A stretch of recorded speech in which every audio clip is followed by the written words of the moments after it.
Excuse me, Satan, I think you're in my seat. I'm going to start this story off by saying that this is absolutely not one of my most shining moral moments and that I'm well aware that I was a straight-up asshole for doing what I did.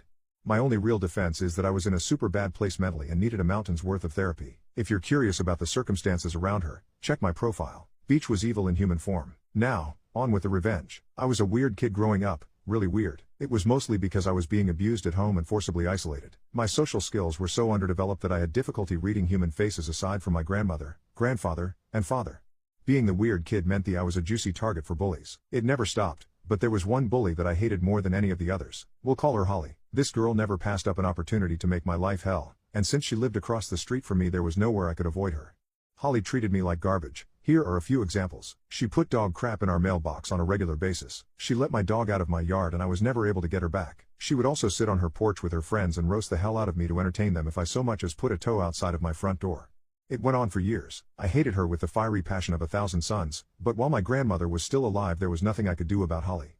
If I did anything to her or fought back in any way my grandmother would punish me for it and I was more afraid of her than I was Holly, for a very good reason. So I made a plan. I suffered through all the abuse and promised myself that when I was older I would make Holly pay for what she did to me. Thinking of what I was going to do to her when the time was right was sometimes the only thing that kept me going. Over time, Holly grew up, and eventually she left me alone and stopped being an asshole. Unfortunately for her by then it was too late.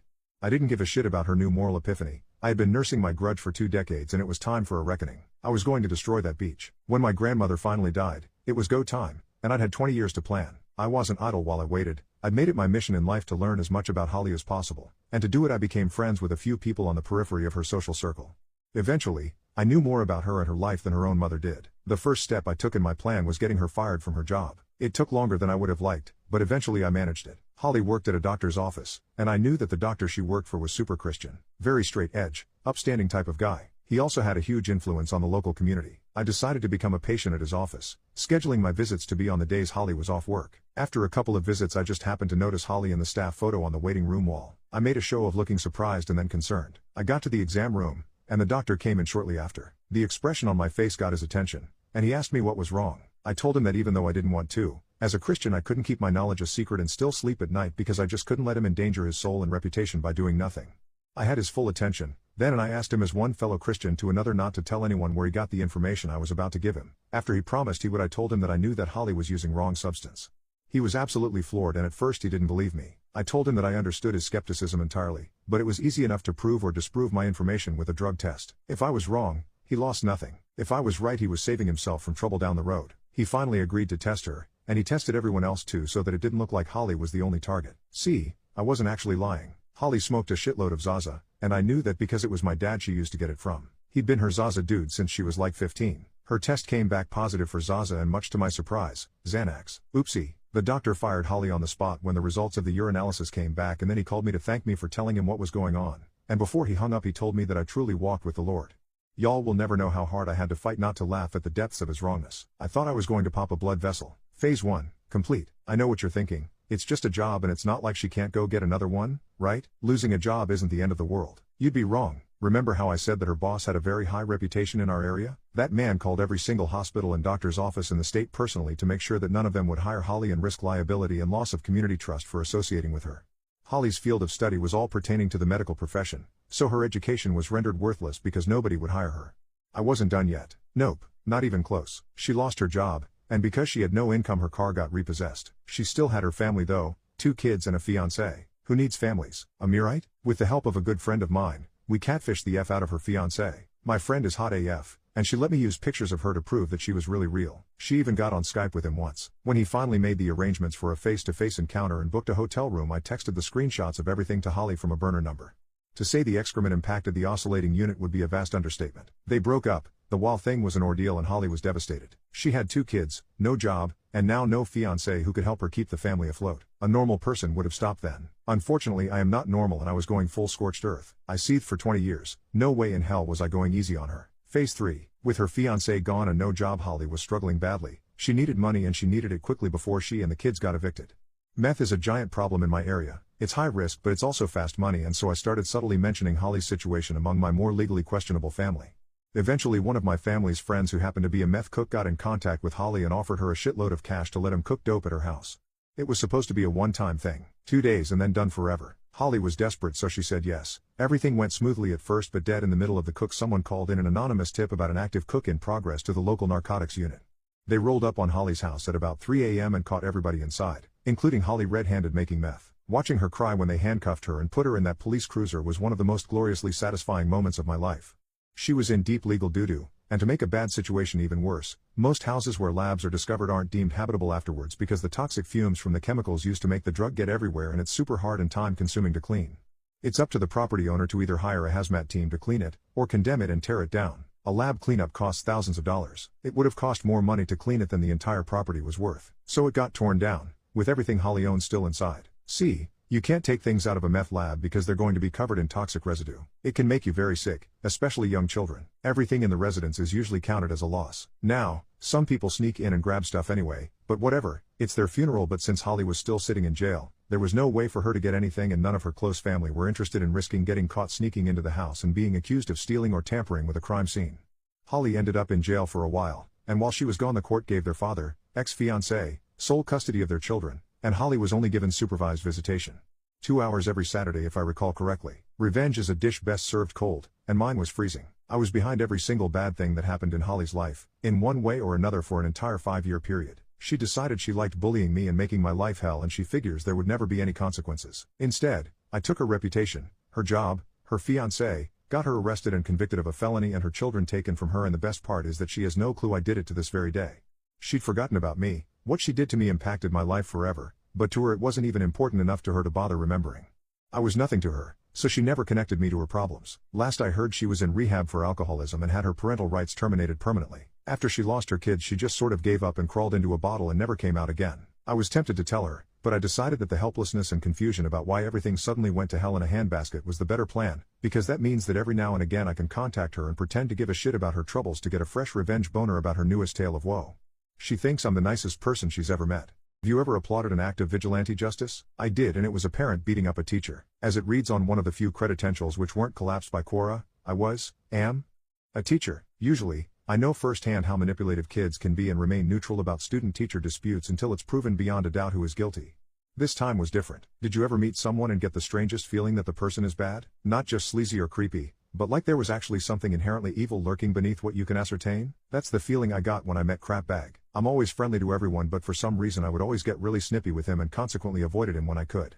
There was this beautiful and somewhat well-developed girl in 7th grade. She could have easily passed for 18 with a bit of makeup. She was a shy and reserved student, but her name used to always crop up in staff meetings because of boys trying to get with her. Yes, 7th grade. So when she was brought up by another teacher, we all assumed that the gang of Johnny Bravos were at it again. However, this time it wasn't so. She complained to the teacher about Mr. Bag. He had been asking her to come behind the gym area for months, to help put the equipment away, and he had been fondling her while making her watch him masturbate. Insert violently sick reaction here. He threatened to fail her and get her expelled if she ever told anyone. The reason why she came forward now was that the last time this happened, he let the rest of the class out and kept her with him alone in the classroom. He did not just molest her but assaulted her and got her pregnant. The silence in the staff room that day was something I will never forget. I knew he did it, but I also knew what was coming. The silence broke as the Golden Oldie defense squad rushed to his aid, saying the girl liked fame and attention because of all the boys chasing her.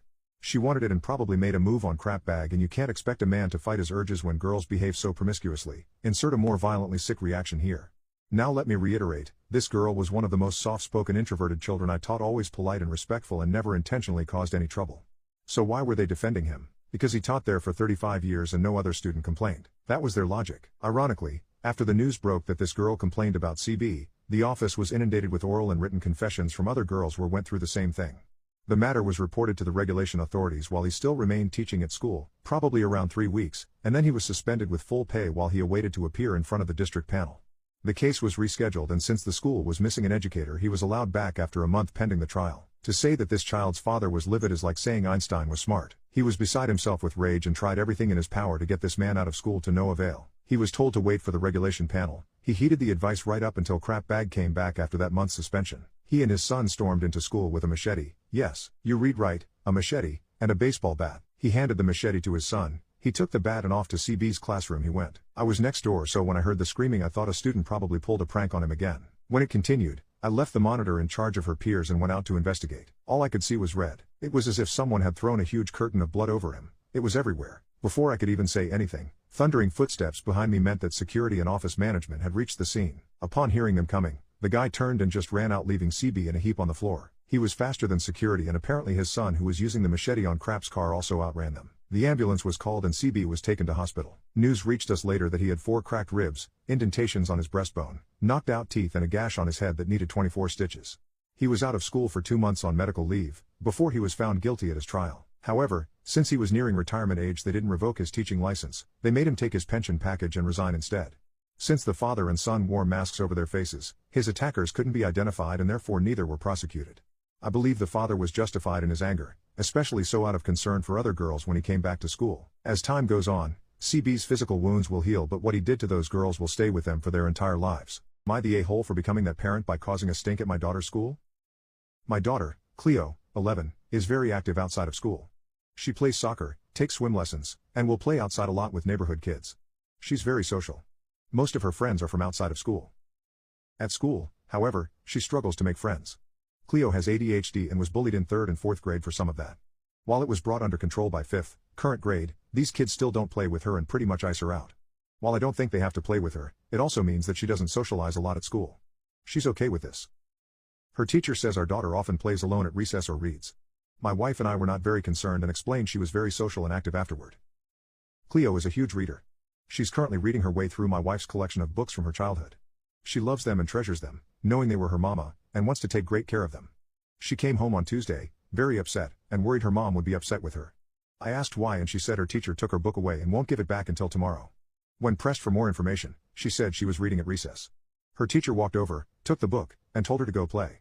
My daughter begged for her book back and the teacher refused.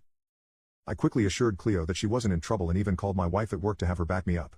It was quite concerning that she was so afraid, as my wife isn't one to fly off the handle. She's always gentle with Cleo. As suspected, my wife assured her she wasn't upset and that Cleo did zero wrong. The next day, I brought Cleo to school early and walked her to class. No one but the teacher was there. I told the teacher to give me the book. She obliged and tried to defend herself. I told her to save it and she had no right.